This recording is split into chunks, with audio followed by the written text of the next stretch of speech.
So I'll give just the briefest of introductions to Black & Veatch. So we're a global engineering consultancy organisation. We've got around 9,000 employees. We have in the UK about 20 specialist marine energy staff based in a number of offices in Redhill in Glasgow, but also in Wales, here in Swansea, where I'm based. I lead the tidal team.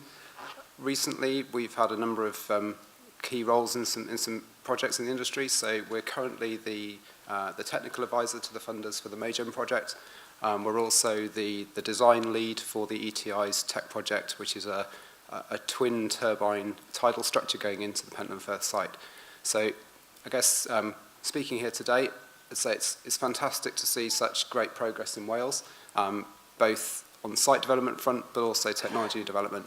And hopefully here's an opportunity just for us to feed in some of the common issues and the few lessons learned of things that we've seen across other projects as part of our work and due diligence. So I'll just split this into three sections, a few on design, a few on project management, procurement, and a few financial as well.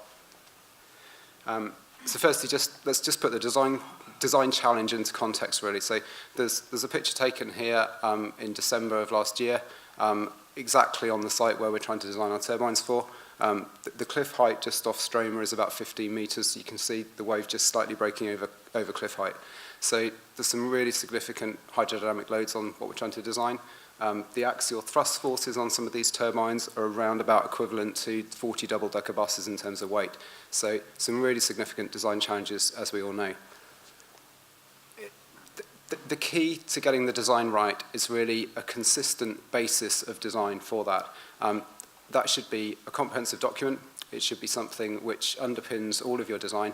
It should have your key design assumptions, your safety factors. It should cover all of your environmental conditions, geotechnical, wave, current, turbulence, etc. Essentially, every time and any time you make a change to those assumptions, it costs your project money and time. And so it's one of those times where really you need to spend to save.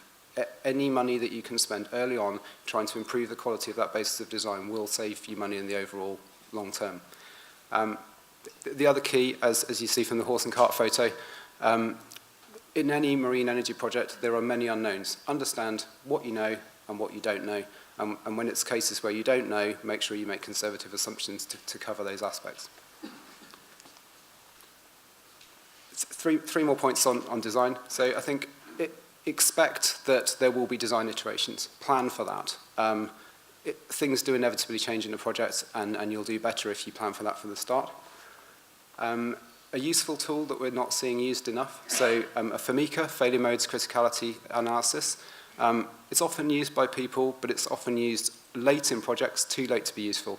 If that can be pulled forward, it's an opportunity to not just inform your design, but to inform commercial aspects, understand where your project risk lies, and do something about it.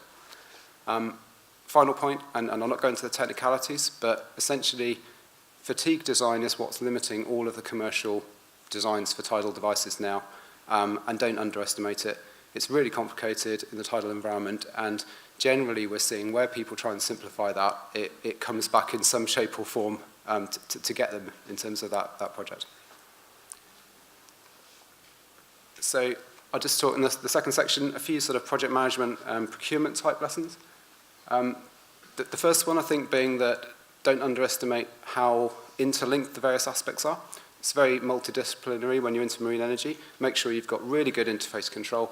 Use interface control documents, typically signature from chief engineering organisation A and organisation B. Make sure you understand what are the latest versions of these documents. Also, think about who's responsible for which sections and where those dividing lines are occurring. And on top of that, think about what will happen in terms of those relationships at the point when you're making contracts. If you imagine you have a situation where a turbine designer makes a certain requirement on a support structure designer, later down the line, that turns out not to be technically feasible. What at that point will happen? What are the next stages? Who carries that cost? And it's too late to be thinking about it when it's happened. It's something that really needs to be thought about at the planning and procurement stage. The other point I'll just pick out on this, we've seen a few times where people have introduced, by necessity, quite new, novel concepts into their designs. And that might be in one very specific aspect of their design.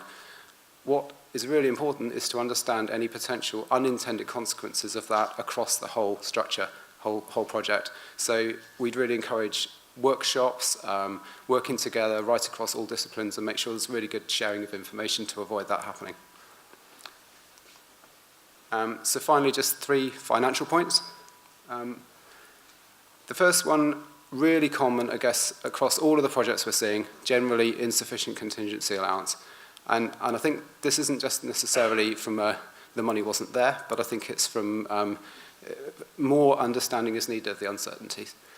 Even if you get to the point where your design is finished, there's still significant uncertainty and costs in terms of spot prices for vessels, manufacturing, and even just commercial negotiations.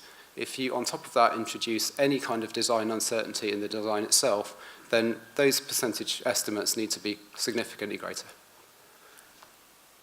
The second point, I think, speaks for itself, optimism bias. Don't fall into the trap of, it won't happen to me. Why should it not happen to your project? If there are things that could happen that could improve your project and things that could make your project worse, don't just focus on the things that could be better, and use some kind of independent, standardized error analysis for looking at those, and make sure you don't have rose-tinted spectacles, essentially. The final point I'll pick up on here, generally very minor issues, such as the loose bolts term, can have very significant consequences for your project. The key to that, the key to avoiding that, is testing. Testing, more testing. However, it's not very helpful as a lesson learned to say you need to do more testing, because all projects are completely constrained financially. I think the useful point that we're seeing is think about where to spend your money. So make sure you've understood what is important to your particular project, and focus your testing budget, whatever that might be, onto the areas that are key for your project. So hopefully there's a few useful common issues that we've seen across there. I'm just going to finish with a small insight into some recent testing that we've done. So this is part of the ETI Tech project, supported by Atlantis Resources, and also with fantastic support from Swansea University, who provided a facility for us. Typically, people would use strain gauges for their testing. There are recent developments where you can use digital cameras to understand the movements, displacements, and stresses in your structure. So you can see the 2 cameras at the bottom.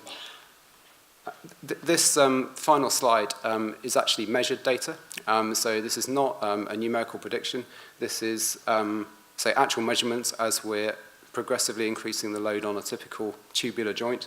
And you can see, as we increase the load, you can see the areas of high stress and low stress in red and blue.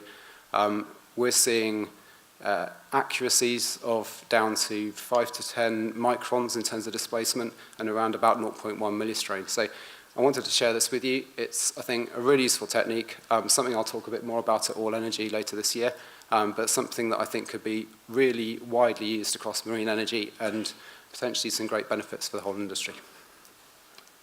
And thank you for listening.